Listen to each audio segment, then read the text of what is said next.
విజయనగరంలో అనారోగ్యంతో తిరుమల మెడికవర్ హాస్పిటల్లో చికిత్స పొందుతూ బ్రెయిన్ డెడ్ అయిన సిగడం ఆదినారాయణ అవయవాలను దానం చేసేందుకు ఆయన కుటుంబ సభ్యులు ముందుకొచ్చారు.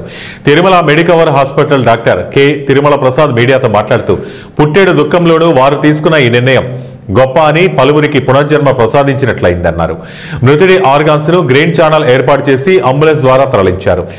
వైద్యులు, కళాశాల విద్యార్థులు అమర్ రహే అంటూ ఆదినారాయణకు నివాళులర్పించారు. బాగా use massive bleeding 24 hours brain dead అని డిక్లేర్ చేశారు. దానికి కూడా ప్రాసెస్ ఉంటుంది.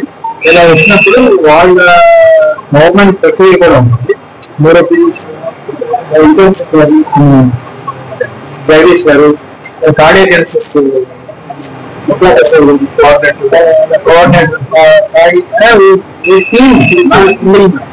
అలాగే గవర్నమెంట్ కూడా పంపిస్తారు. ఇన్ఫార్మ్ చేసి వాళ్ళ కన్సల్ట్ తీసుకొని తీసుకుని ప్రక్రియ స్టార్ట్.